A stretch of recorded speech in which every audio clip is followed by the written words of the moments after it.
سلام بچه‌ها، امیدوارم که حالتون عالی باشه. توی این ویدیو قراره که یک واکنش رو بررسی اولیه داشته باشیم از مراسم تودوم نتفلیکس که خب الان که دارم این ویدیو رو براتون میگیرم روز یک شنبه است. این مراسم شب شنبه شب در واقع برگزار شد. من یک سری از خب خبرها رو میدونم چه رونمایی هایی صورت گرفته، اما خب هیچ کدوم از تریلرها رو ندیدم. خودم خیلی هیجان زدم ببینم که قراره که آیا تریلر دومی از ویچر نشون بدن یا نه. قراره که اولین نگاه به انیمه کاوبوی بیباپ رو ببینیم، برای اونم خیلی هیجان زدم. و البته کلی پروژه دیگه که نتفلیکس ازشون رونمایی داشته، مثل نوتیس با بازی دواین جانسون و راین رینالدز. و خب قراره که توی این ویدیو با هم دیگه بریم بهشون ریاکت اولیه داشته باشیم. سعی می‌کنم تا جایی که میشه صحبت‌های بازیگرا رو هم خب براتون ترجمه بکنم. فقط یه نکته رو بگم، مراسم تا اونجایی که من دیدم 3 ساعت و 17 دقیقه است. به احتمال زیاد کل این 3 ساعت رو قرار نیست که براتون قرار بدم. این ویدیو ادیت میخوره و خب سعی میکنم اون رونمایی‌های مهمتر رو بذارم براتون داخل ویدیو باشه. این ویدیو به احتمال زیاد کپی رایت کلیم میخوره از طرف سازنده، اما برام مهمه که شما خب بدونید که داخل مراسم چه اتفاقی افتاده. پس لایک و سابسکرایب یادتون نره، زنگوله رو هم بزنید تا ویدیوهای آینده رو از دست ندید. بدون اتلاف وقت بریم ریاکت داشته باشیم به مراسم تودوم نتفلیکس. What up world? Hello. چه خبره؟ Namaste. Bonjour. Ciao. Salam. Shalom. Okay, da. I help. I need more subtitles for hello translations. Okay, to be fair, Netflix is watched by fans who speak like a bazillion languages. And I can barely speak English. برای خیلی‌ها با زبان‌های مختلف داره پخش are what میشه. unite us, and we have taken over to bring you Tudum. Now, let me say it again. در کنار جمع شدیم تا مراسم تودوم رو the sound that براتون hits when the بیاریم. logo comes on. So smart. The sound that gets you hyped for your favorite shows and movies. I'm Lily Singh, and hosting part of this event is so exciting for me because I'm a خیلی huge هیجان fan of زدم که Netflix. And today, دارم they're پریزنت thanking می‌کنم all of you مراسم for براتون. choosing to chill with them. مرسی So که this امروز ما رو moment, انتخاب this show کردید. is dedicated to you and your excellent taste in entertainment. مراسم به شما Well و done. سلیقه Let's see what خوبتون we've در got for you in the سرگرمی تقدیم first hour می‌کنیم. of this 3-hour celebration. خب Now, مثل life اینکه can قرار sometimes be رونمای stranger اول than fiction, but دواین on this جانسون باشه، season of احتمالاً برای Stranger رد Things, نوتیس. the supernatural has never felt more real. خب داره میگه برای این فصل سریال استرنجر things هیچ وقت اتفاقات ماورالطبیعه از این حد بیشتر نبود. یعنی قرار کلی اتفاق عجیب و غریب داخلش ببینیم. You'll get an exclusive look at global smash hit series La Casa de Papel. خب قراره که یه کلیپ اختصاصی از پارت دوم فصل پنجم لا کاسا د پاپل We'll بهمون meet the نشون بدن. delightful Maisa who's taking us back. Then it's off to India for a dazzling, decadent, delicious menu of new offerings that I'll actually be able to pronounce. بعدش Yay, احتمالاً چند تا diversity! نمایش از When you see this نتفلیکس preview هند of The خواهند Harder They داشت. Fall, you'll know the West was won. We also hit the studio for a window into music making with a Grammy-nominated artist. And we'll close out the hour with a visit to the House of Bridgerton. Ooh, و خب it's ساعت like, اول هم tell با me you're نمایش از oozing with بریجرتون excitement نشون without میدیم. telling me. میبریم. Can't wait to rewatch that season 4 times too. Just me. And then there's even more. We'll be going through a lot of emotions. But let's start with the movie that has it all. I'm talking action, humor, stars, glow. اما بیاید با یه فیلمی شروع کنیم که همه چیزایی که شما دنبالش هستین رو داره. اکشن، فان، landmarks and heists. Netflix, حتی you سرقت. really outdone yourself with these 3 people who are definitely way more نتفلیکس تو با این 3 نفر دیگه سطح خودت هم بالاتر بود. fit than me. Whatever, who cares? Dwayne Johnson, Ryan Reynolds, and Gal Gadot. What a trio. Let's be بله real. واقعا My money's on چه Gal. 3 نفری That said, we're کردن. here today with one of the biggest stars in the world to show the globe a sneak peek of his new film, Red Notice. I'm excited to share the stage with my friend. Please join me in welcoming star and producer of Red Notice, the one, the only, Dwayne Johnson. دواین جانسون تک رو بریم.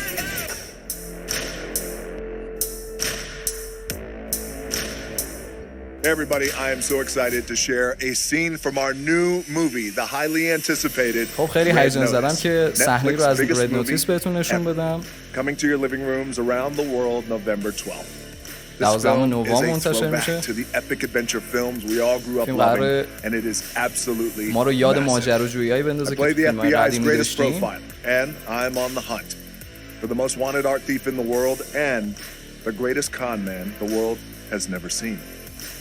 But trust me, in this خب داره میگه من در نقش شخصیتی هستم که باید دنبال یه آدم کلاهبردار باشم که خب تو زمینه هنر حالا کلاهبرداری انجام میده. منظورش راین رینالدز. film, nothing is ever what it seems. ولی تو این فیلم هیچ چیز نذارید ظاهر گولتون بزنه. هیچ چیز اون چیزی که به نظر میاد نیست. برو بریم.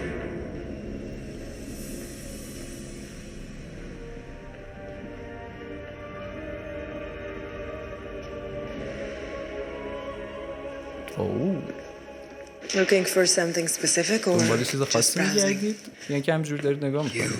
look awful. چقدر بد شدی. You know, there was an چرا؟ easier way in, but I doubt very much that you could have managed it. Now that I have 2 out of the 3 eggs, حالا که 2 تا از 3 تا I'll give you تخم one مرغ last دارم. chance to take me up on my offer. Well, یه here's my شانس بهتون میدن counteroffer. که به پیشنهادم فکر You're کنید. under arrest. Oh my God. و اینم Read the room. پیشنهاد منه، تو تحت بازداشتی. I told you this would end with you in handcuffs. You're so گفته بودم که embarrassing. He's so آخر به دست embarrassing. من میزنم. Tell you what, Agent Hartley. بذار یه چیزی بهت بگم آقای هارتلی. مأمور You هارتلی. want to arrest me? میخوای منو دستگیر کنی؟ بله. Arrest me. I just want the egg. الان خودسرتشون میکنه. بله.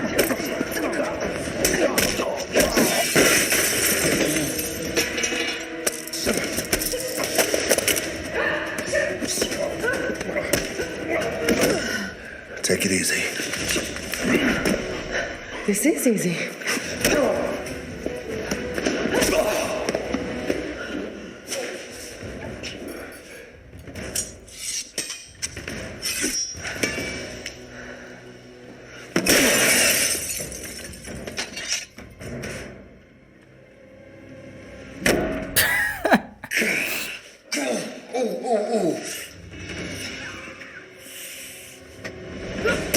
از هم بالا برش داری بهتر.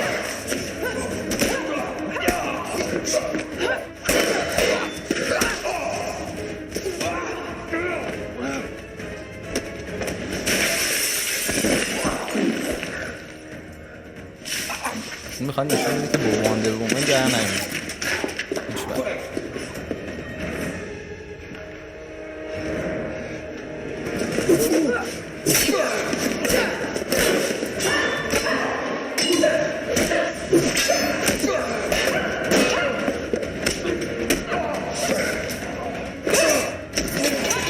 خاصی که اینجا زدن خیلی جالب داره.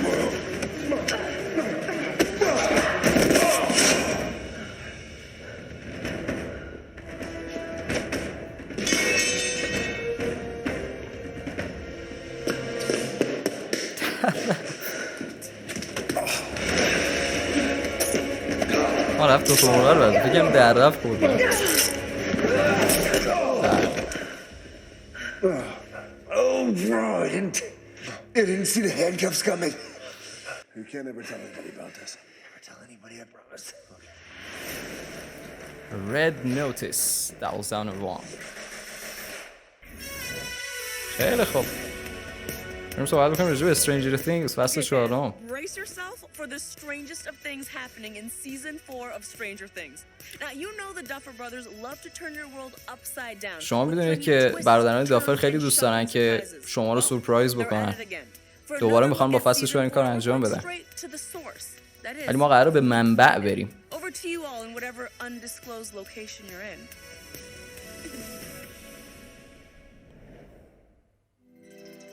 Hello, Tudum. Hey. Salam. So we're coming to you from what was the Stranger Things 4 stages. Now it's this living room.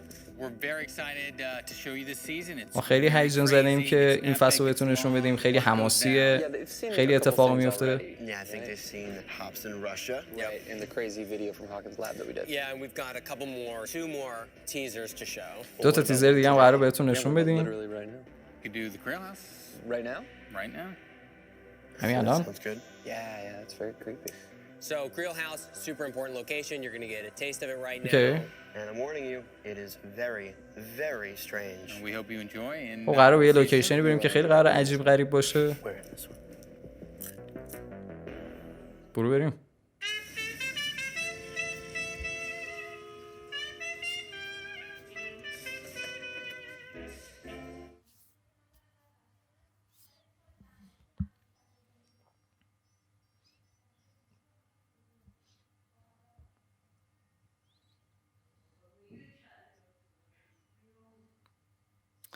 کپی رایت این موزیک آخر منو نابود میکنه.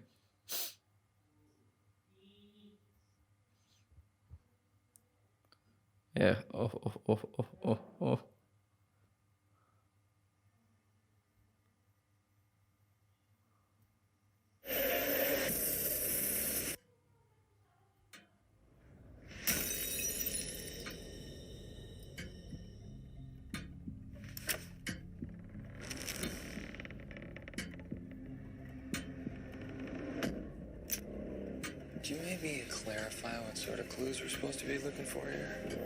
میدونی باید دنبال چه نشونهایی بگردیم اینجا؟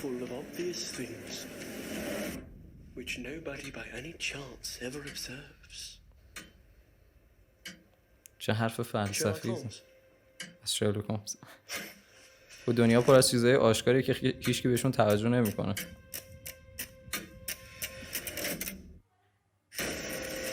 اوه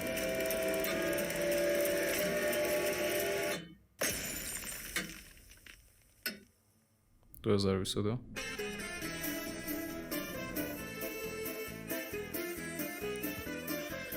گفته 180 میلیون نفر لا کاسا د پاپل رو به محبوب ترین سریال غیر انگلیسی زبان نتفلیکس تبدیل کردن.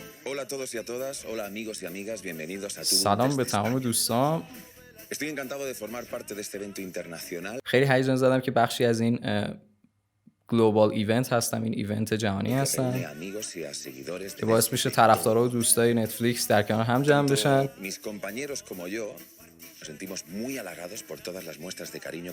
ما خیلی مفتخریم بابت عشقی که شما به لا کاسا د پاپل نشون دادید. خیلی ممنونیم و قدردانیم از طرفدارامون که ما رو از سال 2017 حمایت کردن. 3 دسامبر فکر کنم گفتش که قرار پارت آخر منتشر بشه. ما کازپلی های شما و ایونت هایی که حالا توسط طرفدارا بوده رو دیدیم و واقعا قدردان این محبت شما هستیم و یه سورپرایز هم برای تمامی شما طرفدارا داریم. قراره که اولین نگاه به پارت پایانی لا کاسا د پاپل رو با هم ببینیم. بریم. تا اومدم بخونم قرار شد. El profesor ha desaparecido. پروفسور رفته. صبر کن ببینم. منظورش چیه که پروفسور رفته؟ Yo qué sé. No lo sé. تو کل این مدت کجا بوده؟ مهم اینه که تصمیم بگیریم. با تلاش کار بکنیم. خواهی رفراندوم رو مدیریت کنی؟ من به دموکراسی تو هیچ اهمیتی نمیدم. حالا که استقرار شد چیزی برای بحث راجبش نداریم. وقتی که اونا اسلحه بکشن منم اول اسلحه رو میکشم.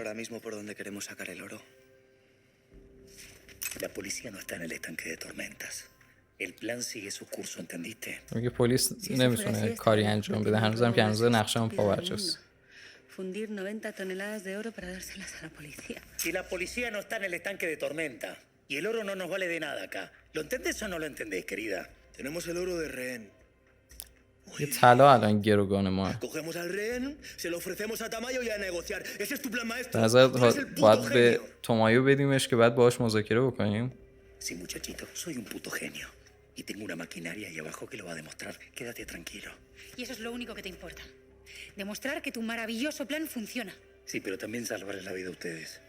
Y eso lo vamos a lograr. که تو فقط برات مهمه که نقشه خودت عملی بشه. Problems are the harder they fall.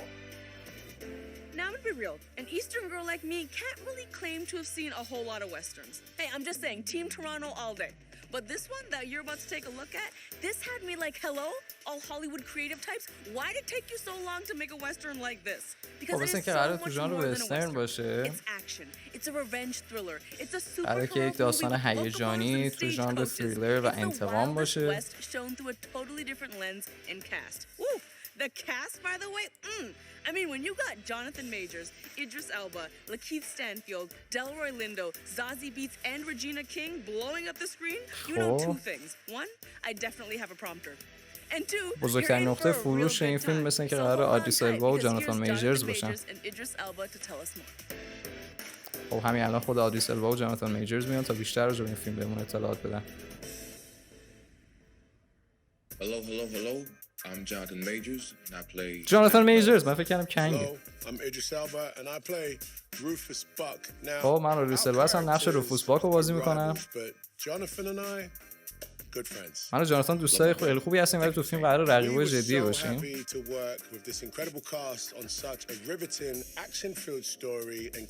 خیلی خوشحالیم که تونستیم توی این فیلم اکشن با هم دیگه همبازی بشیم.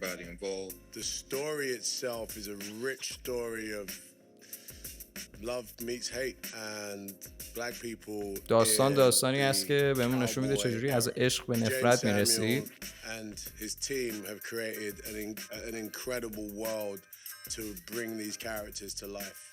گفته خیلی تلاش زیادی کردن همه کسایی که کار کردن تا بتونیم این دنیا رو دنیای زنده‌ای براتون نشون بدیم. I'm making a classic is what James would say all the time. He has this sense that every day, every moment on the film set is a blessing, and it is a blessing because I've known James Samuels for over 10 years, and he's been talking about this film for over 10 years. So the fact that we actually made this film, he sees that as a خب دارم یه کارگردانش بیشتر از 10 سالی که این ایده رو داشته. I didn't know James until the advent of this project, but he felt like an instant brother and friend. And it felt like we kind of came up together, and that's the kind of vibration I felt. یه از اینکه جیمز رو دیدم نمیشناختمش خیلی ولی به محض که دیدم این حس برادریه بینمون وجود داشت. But there was a sense of play throughout, a sense of passion throughout. And then you have Delroy Lindo, legend, and then you look over his shoulder and there's Regina King. All of us working together. پروژه جالبی میخوره باشه. Yeah, we got pretty close. Big bro. We did. But saying that, you know, don't mess with me, bro. What'd you say, dog? I'm joking. Okay. سر من نذار. کوری داشت میخونه الکی. Okay, without further ado, here's an exclusive look. خیلی آدم کاریزماتیکیه هایست. خب بریم ببینیم.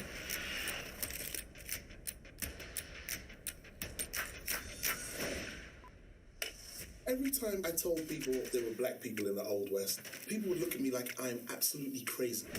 خب هر بار که به مردم میگفتم که توی جهان وسترن حالا گذشته آدمای سیاه‌پوست هم داشتن برام میخندیدن. و خب من سعی کردم که تو این فیلم یک سوپر هیرو از هر کدومشون نشون بدم. James Samuel was just a guy from the inner cities of London. As a child, I was in love with the Old West. There was decades. وقتی بچه بودم خیلی علاقه داشتم به دنیای وسترن. یا اون جهان حالا غرب وحشی منظور شده.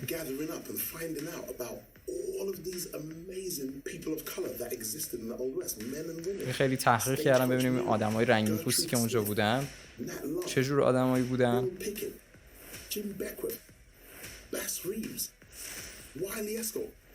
Cherokee Bill. How can we never learn about these people? Every single character in the movie is a real character that really existed. هر کاراکتری که داخل فیلم داریم یه آدمی بوده که واقعا وجود داشته. I can see these characters portrayed. No one subservient in any way. It's just people living amongst themselves in their own story. It's just a trip to be a part of something like that. The Harder They Fall at its root is a revenge story. ما داریم یه فیلم Harder They Fall وقتی به اون هسته اصلیش نگاه می‌کنی یه داستان انتقامه. You do know how to make a grand entrance. It's a really interesting thing how I blend the worlds of music and film. When I was figuring out the sonic landscape for this movie, I wanted to do something new and give it its own signature. And I couldn't wait to do the Harder They Fall. یه خیلی سعی داشتم که امضای خودم رو روی این فیلم وسترن داشته باشم که مثل فیلم‌های وسترن قبلی نباشه. These songs are like cowboy anthems to me that I had to incorporate. تو موزیکایی که داخل فیلم استفاده کردم خیلی اون وایب دوباره وسترن رو بهم میداده. It's so in tune with every step that I make. He'll go into the psychology of every single character and tell you what they're thinking. Super dope. یه با اون همکارم که نشونش داد خیلی روی روانشناسی کاراکترها کار کردیم. او داره فیلمشون رو هایپ میکنه دیگه. یه این فیلم Harder They Fall یه وسترنیه که اصلا نباید وجود داشته باشه ولی خب حالا ساخته میشه.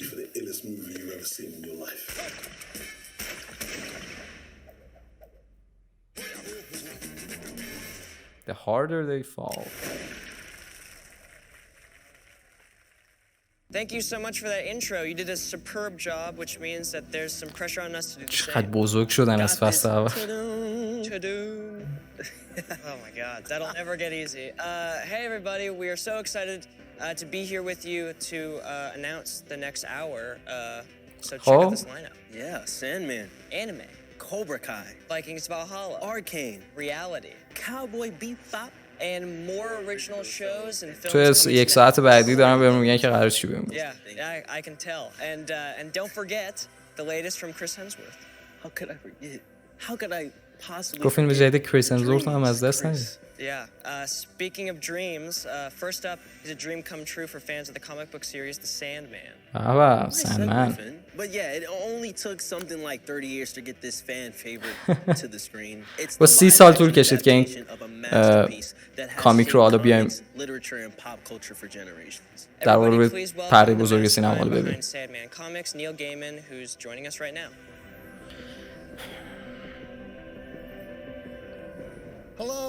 سلام. ممنون. واقعا سفری که تا الان داشتیم چه سفری بوده. خب این آقای نیل گیمن نویسنده تهیه کننده سندمن هم هست. بریم ببینیم که چی داره راجبش بگه. خب کامیک سندمن از اون کامیکایی هست که خیلی تاثیرگذار بوده روی دنیا کامیک. بریم ببینیم که چه صحبتایی راجبش داره.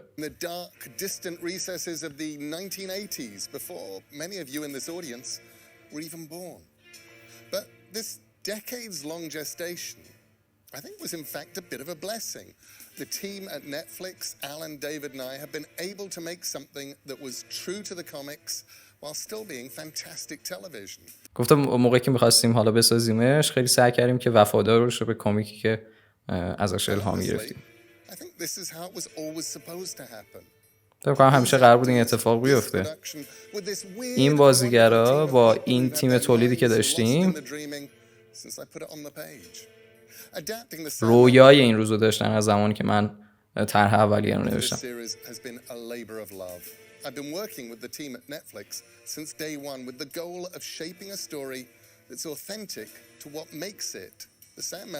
گفت از همون روز اول وقتی که با نتفلیکس شروع کردیم همکاری رو خیلی سعی داشتم که اون در واقع چجوری بگیم اون روح اثر اصلی رو داخل اثر تلویزیونی هم حالا ما ببینیم و بتونیم اون داستانی که مردم دوست دارن رو بهشون نشون بدیم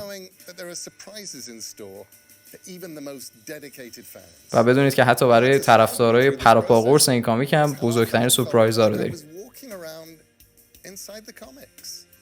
Everything from the sets to the costumes to the effects felt it had been plucked from my imagination, from the world that the original artists of Sandman drew for us. Walking onto the set of the Undercroft, as we called it, that Morpheus is held prisoner, looking at this spooky place beneath the manor house in England. I was transported back 30 years. It was like I was there. And of course, there was a massive responsibility on our shoulders when it came و مسئولیت بزرگی هم داشتیم برای انتخاب بازیگرا. And nurtured for over 30 years. I was as concerned about getting it right as any of you out there. من به اندازه شما تمرکز داشتم که بتونیم بهترین انتخابا رو انجام بدیم. و واقعا بازیگرای فوق‌العاده‌ای رو جذب کردیم.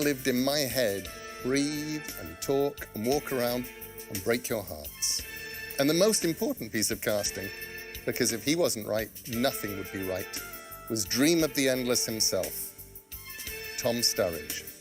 He's here now with a surprise for you all, I might add, and I would love to introduce you to him. Tom. تام استوریج مثل که قرار بازیگر اصلی باشه و گفت اگر این شخص ما درست انتخاب نمی‌کردیم خب نمیتونستیم قول و محورش سریال رو شکل بدیم. I stand here before you beyond anything else as a supreme fan of Sandman. خب گفت دارم میگم من خودم طرفدار پرپاقرص سندمن بودم. I revere and I love. کتابایی که خیلی دوست دارم و بهشون ارادت داشتم. خب چند ماه اخیر که داشتیم فیلم برداری انجام میدادیم بزرگترین موهبت‌های زندگی من بودن. Simply because of how important he is to me. All I have wanted to do is honor that passion. خب تمام کاری که می‌خواستم انجام بدم اینه که هیجانی و اون علاقه‌ای که حالا تیم سازنده داشته رو بهش احترام بذارم، بتونم بهترین عملکردمو داشته باشم. ببینیم چیزی که قرار نشونتون بدم یک پریویو، یک پیشنمایش از چیزی که داستان رو برای ما شروع می‌کنه. اوکی بریم ببینیم. شب به چیزی دست پیدا میکنیم که هیچ کس تا حالا نتونسته انجامش بده. I give you a coin made from a stone. And I give you a feather pulled from an angel's wing. I give you the کی فکرش میکرد پدر تیریون لنستر تو سندمن باشه؟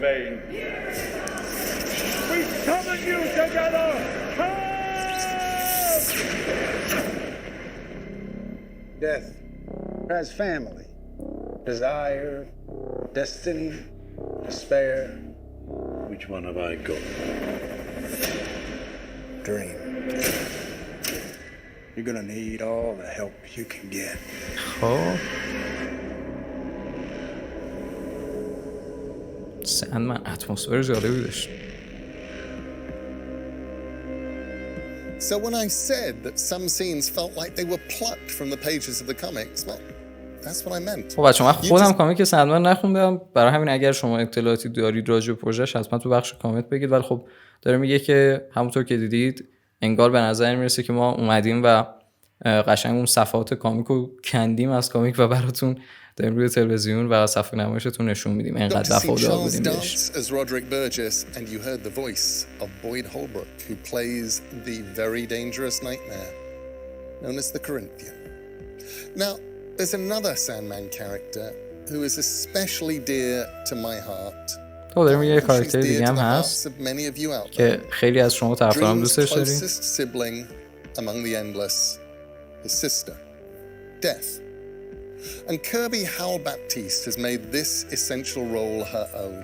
She gets to embody the kindness, the بازیگری که حالا warmth, نقش کاراکتر دث رو بازی کرده که میشه مرگ رو حالا داره ازش تعریف میکنه. and with charm.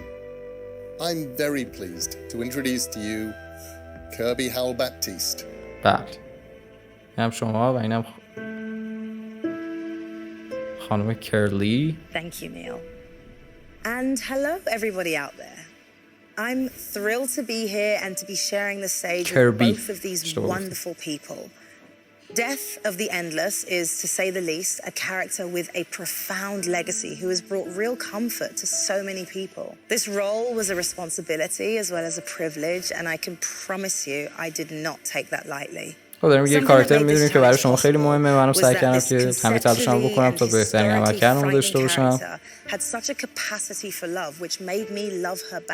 این کاراکتر خیلی ظرفیت زیادی برای دوست داشتن داشت و دوست داشته شدن.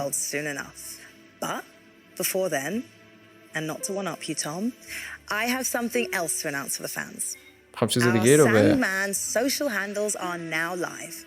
You can find more first looks and teasers, and I hear they have some really out of this world کمپین content اینترنتی going to debut there. سندمن هم شروع شده. اگه طرفدار هستید میتونید خوب سرچ بکنید. اینستاگرامشون هست Sandman Official and on Twitter @Netflix_Sandman right after this event.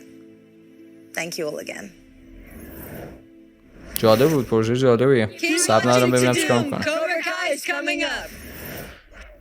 خیلی خوب. تو کام الان یه خورده میخواد از انیمه بهمون نشون بده.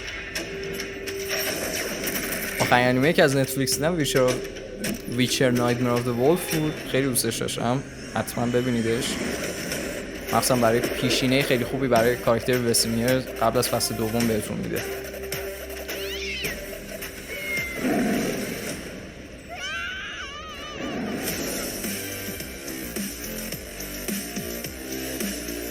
بخش برای انیمه بازاست دیگه.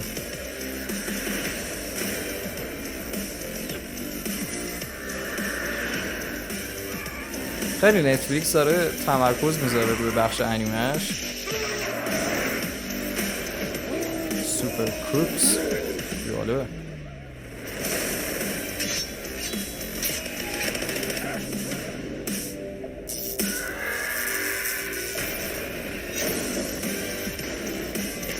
JoJo's Bizarre Adventure. JoJo's Bizarre Adventure. The Whiskey Away. Ultraman. و حتی بیشتر.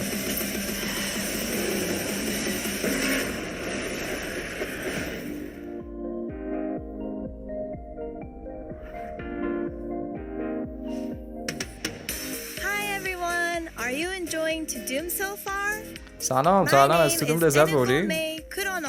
I'm Netflix Anime's official VTuber and channel ambassador who of course loves anime. I am so excited to be here on the Tudum stage today to celebrate our anime titles with everyone and share some exciting news. Okay, let's kick things off with a sneak peek at an exciting new anime series, Super Crooks. خب بیاید نمایش رو اول با سوپر کروکس شروع کنیم. یک نمایش اولیه رو ببینیم. سلام من مارک میلرم. And welcome to the Super Crooks panel at Tudum Worldwide. خب ببینیم راجع به سوپر کروکس میخواد بگه. اولین بار پلات داستانی این انیمه رو از مارک گرفتم و به نظر میاد که دنیای جذاب خودش رو داره. بعد از خوندنش خیلی هیجان زده بودم که چطور تو فرمت انیمیشن بخوایم اون رو به مردم نشون بدیم. خیلی میتونه پروژه فانی و به وجود بیاره. Like Japanese anime guys, you know, it's like they're the best in the world at making action really exciting. So there's all the violence you want from these things, but also all the laughs that you want from these things too. So خب دارم میگه طراحاش واقعا هم تو زمینه اکشن هم تو زمینه اون فانی که میخواد نشون بده بشه کارشون رو عالی انجام دادن. اگه می‌خواستی با چند تا کلمه فقط سوپر کروکس رو برامون توصیف بکنی چجوری توصیفش می‌کردی؟ I would say for anyone who loves crime stories, and if anyone's a little bored with superheroes, now you can get a chance to see the bad guys. This is where the bad guys win. خب اگر به آدمای منفی علاقه دارید، اگر به سوپر هیرو علاقه دارید، سوپر کروکس خیلی میتونه نظرتون جلب کنه. بریم سراغ اولترامن. خب مثلا که فصل دومش قراره 2022 بیاد.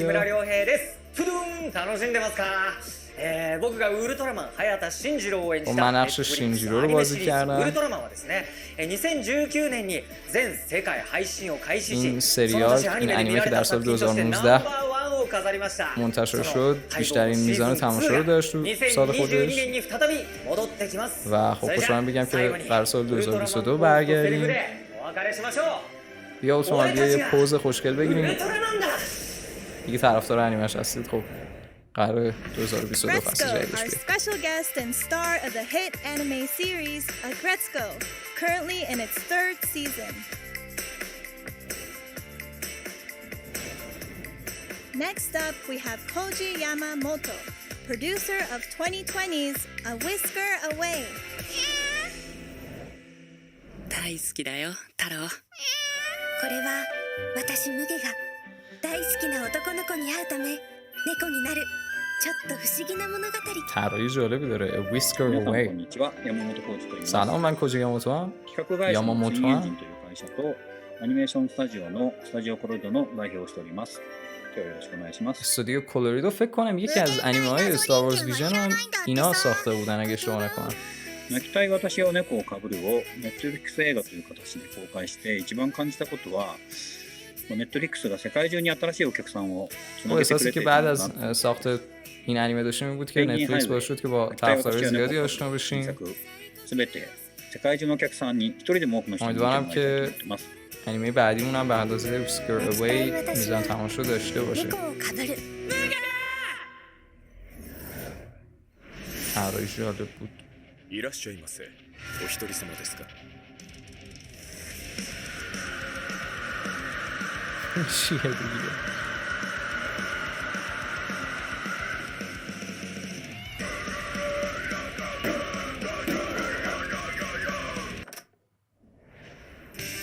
Next up is Bright Samurai Soul, an anime spin-off of the action and adventure blockbuster film Bright. Bright Samurai Sword یک اسپیناف از انیمه Bright. Raiden, an orc who is sick of killing people. And Sonya, an elf girl with a wand that has a mysterious power. اگه به دنیای سامورایی علاقه دارین انیمه برای شما ساخته. I can't wait to watch Bright Samurai Soul when it hits Netflix October 12. Extraction. قسمت اولش خوب بود از لحاظ اکشن و داستانی، خیلی نخواهیم بهش گیر بدیم. صحنه‌های بدلکاریش خیلی خوب در اومده بود. فکر کنم کارگردانش هم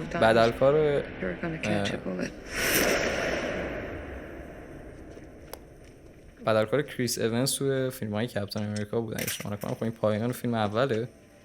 مثلا همون قسمت اول هم فیلم کنم یه پست کردیت سین داشت که نشون میداد کاراکتر کریس همزورت نمونده.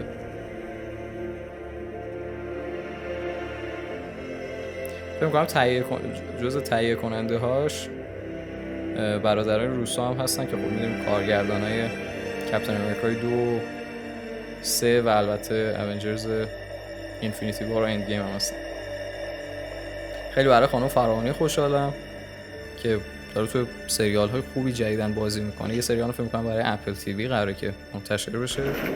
امیدوارم که روز به روز موفقیت رو بیشتر بشه.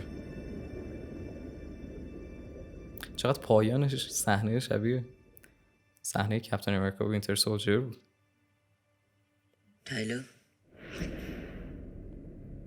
you drown not by falling into the river, but by staying submerged in it.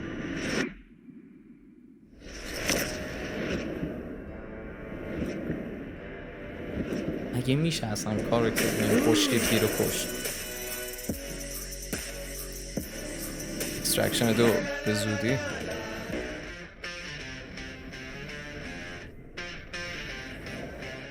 Hello, Tudum. I'm Chris Hemsworth, coming to you from Australia, where I'm about to reunite with my good friends, director Sam Hargrave and producers Joe and Anthony Russo to begin filming Extraction 2. Yes, Tyler Rake is alive and well and ready to take on his next mission. If you thought our first film pushed the limits, just wait until you see what Sam and I have planned. اگه فکر می‌کنید برای فیلم اول و بدلکاریاش تمام پتانسیل استفاده کردیم دارید اشتباه می‌کنید. منتظر قسمت دوم باشید.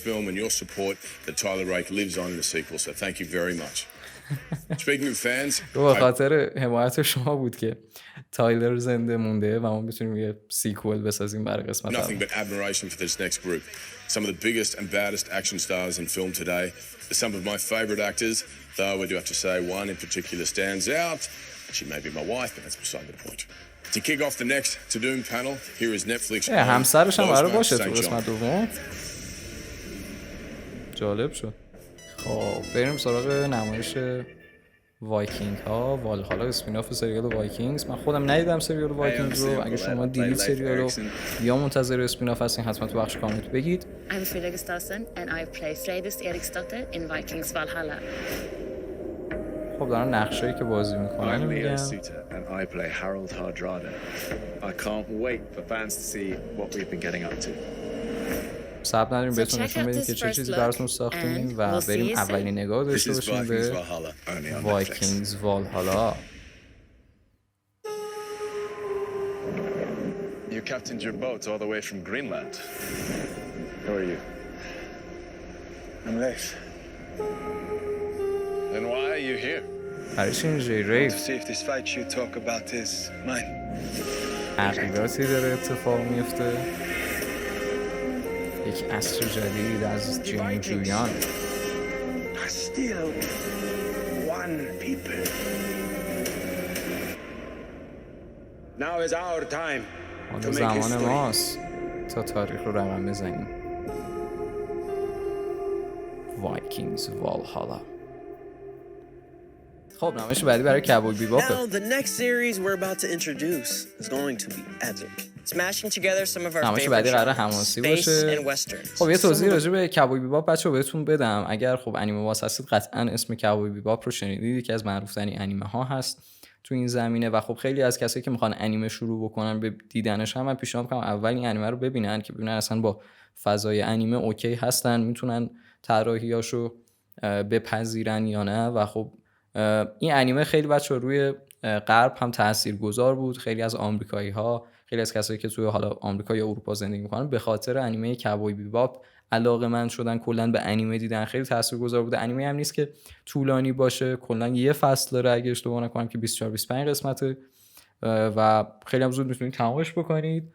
از لحاظ داستانی حالا وایبش رو بخوام براتون توصیف بکنم، هر قسمتش ماجراجویی خاص خودشو داره و یک حالا پلات داستانی کلی هم داره، ولی هر قسمت یه ماجراجویی خاص خودشه.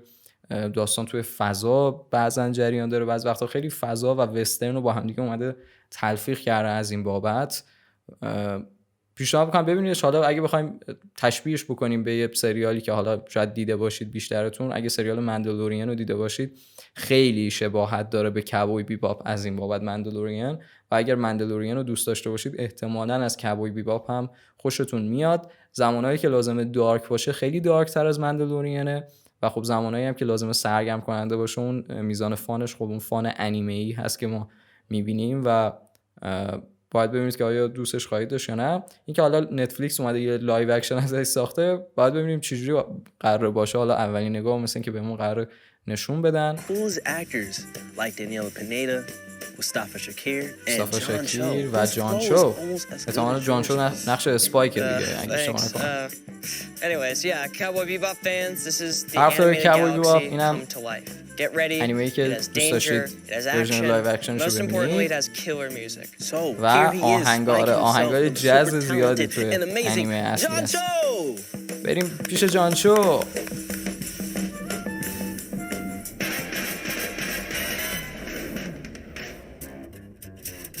آهنگ انیمه است. سلام، من جانشو هستم و به همراه موهای جانشو به خاطر نقش اسپایک موهاشو بلند کرده دیگه. داستانی که راجع به جایزه بگیرایی هست که توی فضا هستن، منظورش کاراکتر خودشه و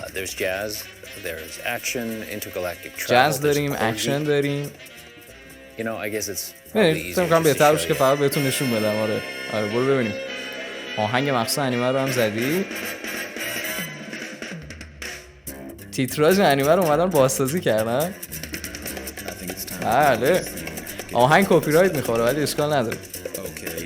انقدر آهنگش خوب است که بزنم کپی رایت بخوره. تیتراژ اصلی انیمه رو اومدن بازسازی کردن بعد لایو اکشن.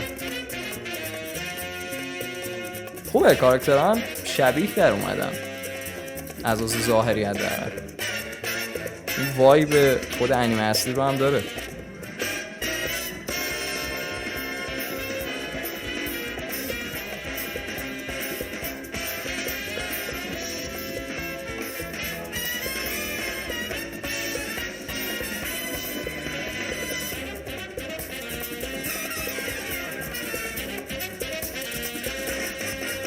زن و شوهر فکر می‌کنم توی قسمت اول انیمه هستن اگه اشتباه نکنم.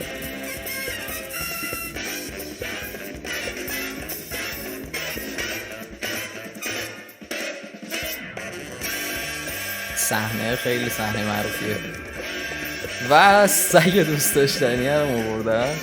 یه قسمت بچه‌ها توی انیمه کلا راجع به این سگ است. خیلی من یه تیتراژ خوبه. Cowboy Bebop.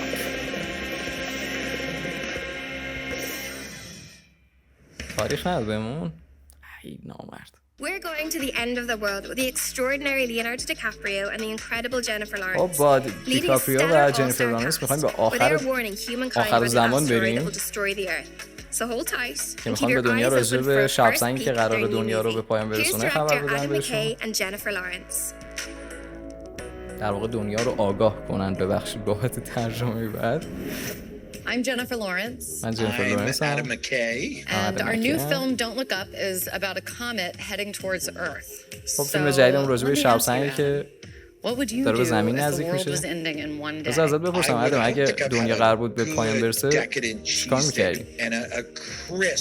Pack of cigarettes. I can't smoke anymore. But at that point, why not? And I would sit on the back porch with my cheesesteak and my cigarettes and my wife coughing and saying, I know it's the end of the world, but why are you eating a cheesesteak? It's still disgusting. What about you? That sounds lovely.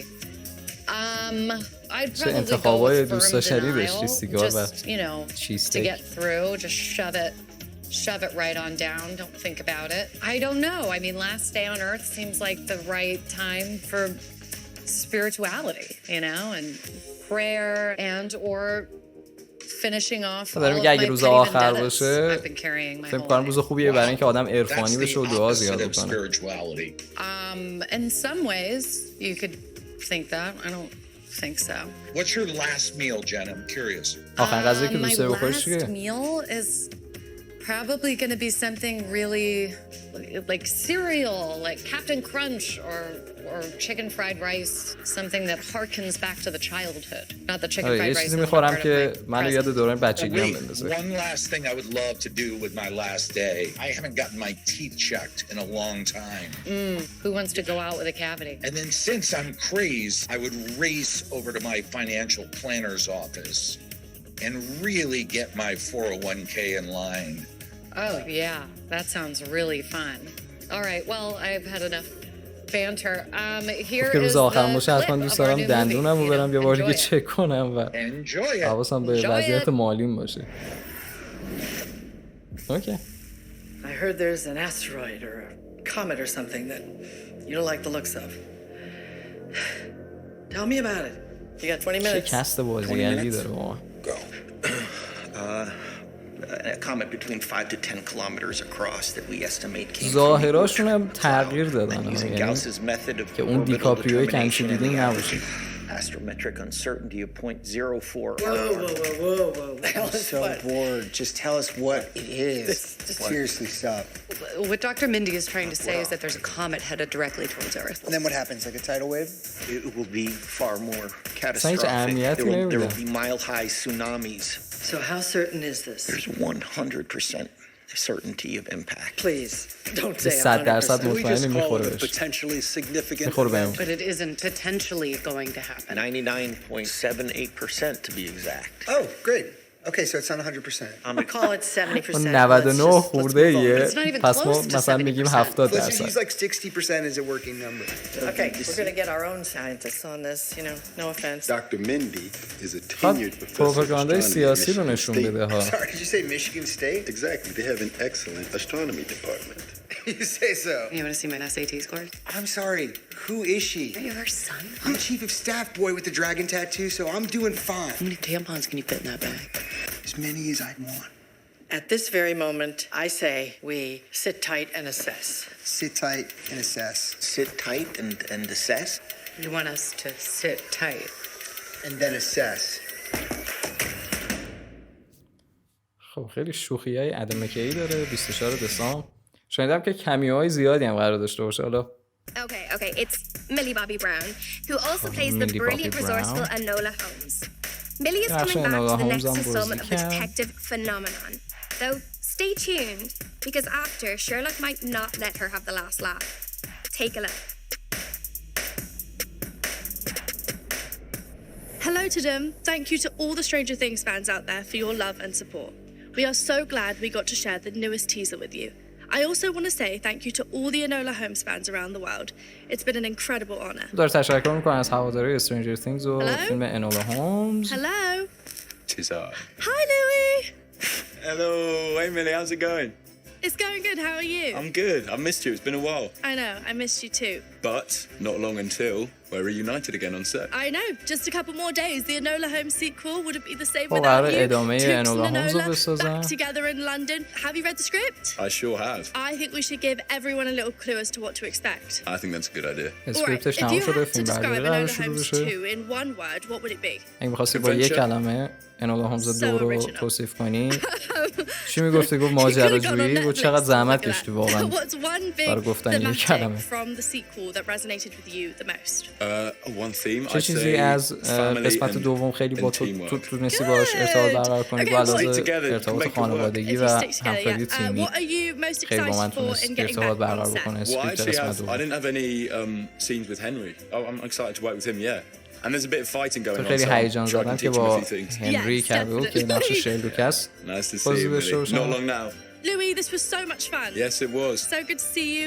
An Enola reunion wouldn't be complete with the little Sherlock Holmes himself. Over to you, Henry. ببینش هنری کویل. من خیلی فن هنری کویل. بله. Thank you to my brilliant on-screen sister, Millie Bobby Brown. I am thrilled to be returning to set in a few days for our next adventure on Enola Holmes. Now, from Sherlock to Swords and Sorcery, Geralt of Rivia will be returning for a second season of The Witcher. We have something else to share with our dedicated fans. An exclusive clip from The Witcher Season 2. اختصاصی از فصل دوم. برو بریم آقا. برو بریم. از قسمت فیلم کنم اسم قسمت باشه. Have you told the girl the truth? به دختر حقیقت رو گفتی؟ I have nothing to hide. From me, maybe. این هم بازیگر تورمنت داخل گیم آف ترونز اگه اشتباه نکنم. That witches obtain children so they can feed them with magic herbs. The few who survive become witches themselves. All human feelings and reactions are trained out of them. خب داره راجع به اگه شما کنم Trial of the Grass هست که داخل انیمه ویچر هم اگر ببینید راجع به صحبت شده. میگه اون کسایی که خب نشون میده اونجا که یک سری زهرهایی رو روی این ویچرها امتحان میکنن، به خاطر همین هم است که اینا اینقدر قویان و میگه اونایی که جون سالم به در میبرن از این امتحانا در نهایت ویچر میشن. They are turned into monsters to kill other monsters. که شما رو هیولا کردن که با هیولای دیگه مبارزه بکنید. حتما ببینید بچه انیمه ویچر نایتمر آف دی ولف. خیلی بهتون راجع به بک استوری ویچر رو توضیح میده. She's with you now. How does she feel about it? ولی خب دختران الان با توه، چه حسی داره؟ Oh, the look of a man who's worried he's lost his touch. Oh. The look of a man who's wondering why his old friend is cheating. نه این نگاه من به خاطر اینکه حس می‌کنم تو داری خیانت می‌کنی. Magic knives. این قسمت قرار قسمت جالب باشه. What's going on, Geralt? چی شده Geralt? Roaches by the gate. If anyone other than me leaves this place, ride for your life. What's happening? There's a Brookser in the house. یه بروکسر داخل خونه هست. What are you doing? داری چیکار می‌کنی؟ What's going on, Geralt? چی شده Geralt؟ No. آره این خونه مثل بیوتی اند بیسته. اون تا خیلی ورژن دارک تره. خیلی بدون اسپویل بخوام صحبت بکنیم. صحنه اکشن قرار نشون بدی؟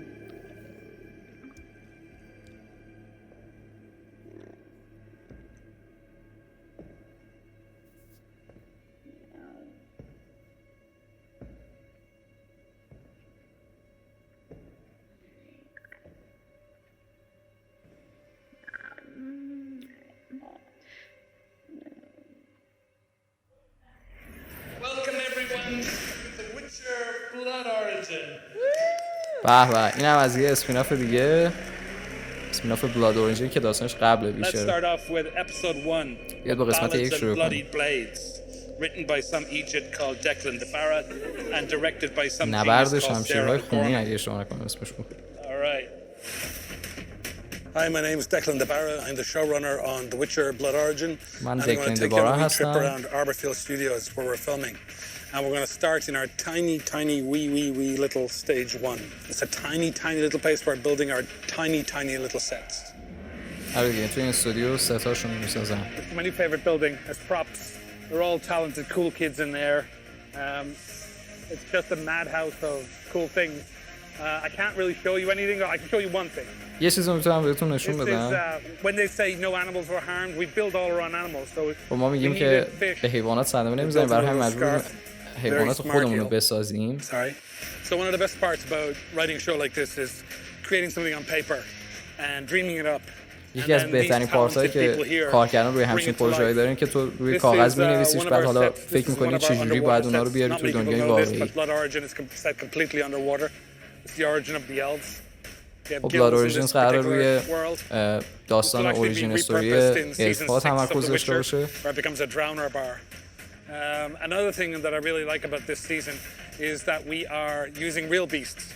یه چیز دیگه که راجع به این پروژه دوست دارم که هیولاها رو ما ساختیم، خیلی از CGI استفاده نکردیم. We feed them 3 or 4 times a day with recalcitrant writers. We need COVID testing and we do that constantly to make sure everybody's safe. اینجا شوخی کرد. نفهمیدم چی شد داستان. Despite this being a huge place, as you can see, it's massive and it stretches on and on and on. It's not going to be big enough for the world of the Witcher Blood Origin. So we're going to have to take you somewhere else. خب. ایسلند. We're not just going to be filming on set. This is an epic show. So we need epic. You know, something. ببینیم با ارباب حلقه میتونه رقابت بکنه. البته دارم دنیای ویچر خودش رو میسازه دیگه نتفلیکس. چه منظره‌ای. So the fun thing about Blood Origin is that we get to tell the story of what happened before the books, before the conjunction of spheres, the big calamitous event that happened that merged a world of monsters and men.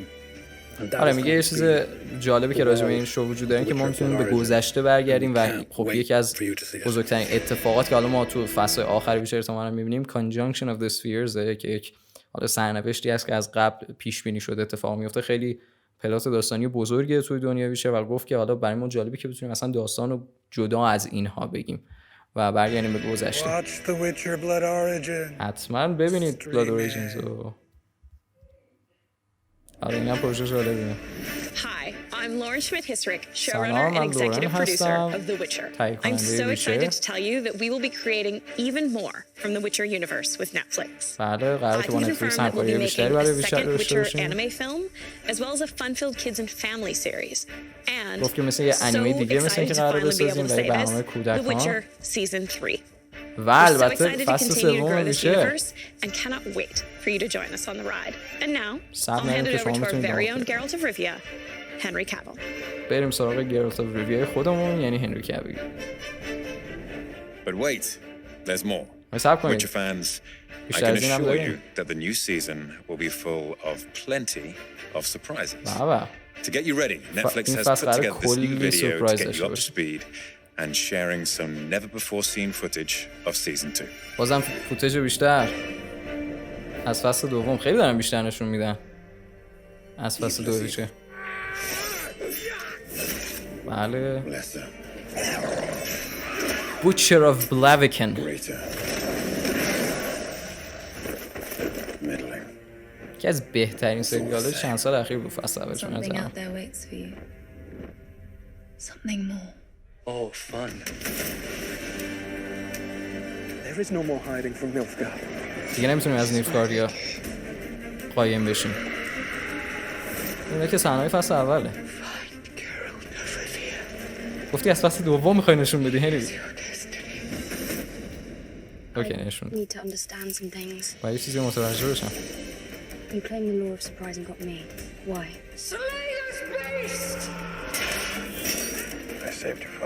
باید ببینیم از پدر و مادرش بیشتر نشون میدن این فصل یا نه. به به کایر مورن وسمیر. بله اینم اولین نگاه به وسمیر.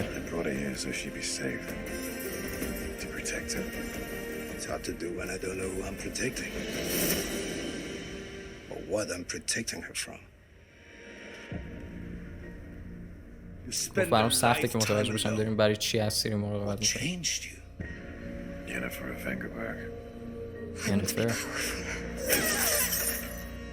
ینیفر هم نشون میدم.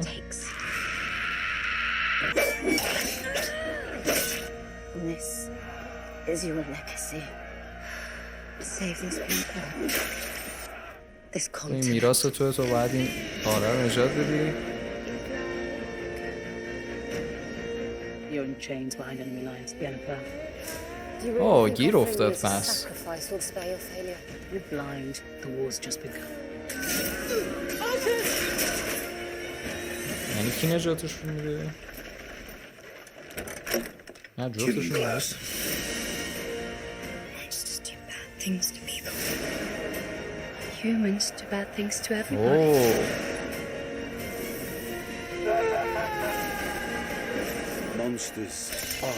سی جیش بهتر شده است مثلا. monsters are born of deeds done.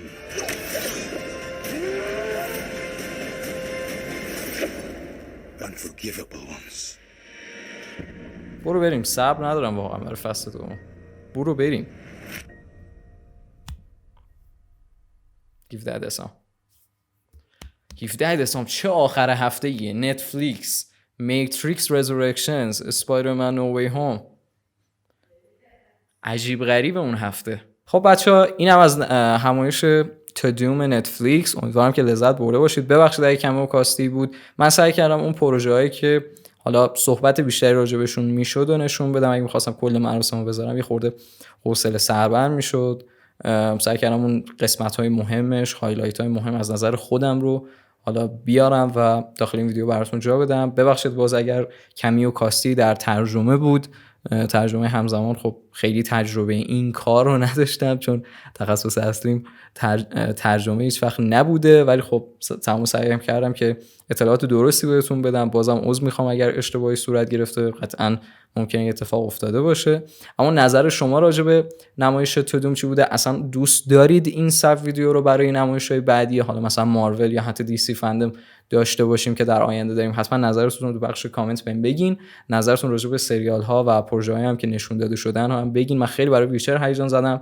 انیمه کابوی بیباپ لایو اکشنش خیلی براش منتظرم. استرنجر things و خب بعد ببینیم که چه اتفاقی میفته. ولی خب قطعاً بزرگترین سریالی که حالا به نوعی من منتظرشم قطعاً ویچره و اون آخر هفته، اون هفته دسامبر که قرار واقعا دیوانه‌وار باشه با اون پروژه‌ای که قرار منتشر بشه. اما شما هم نظرتون رو تو بخش کامنت بگید. اگر هنوز در کانال سابسکرایب نکردید ممنون میشم. هندزفری ها رو هم در بیارم. ممنون میشم سابسکرایب کنید، زنگوله رو هم بزنید و این ویدیو رو لایک بکنید چون زمان زیادی ضبطش برد و خب میگم با وجود کپی رایتی که میخوره در آینده من احتمال زیاد نمیتونم ازش درآمدزایی انجام بدم، ولی خب برام مهمه که شما این همایش‌ها رو بدونید داخلش چه اتفاقی داره میفته و تا جایی که میشه سعی کنم که به بهترین شکل ممکن براتون ویدیوها رو بسازم. خیلی ممنون که تا اینجا با من همراه بودید. مراقب خودتون باشید. تو ویدیو بعدی میبینمتون. خداحافظ.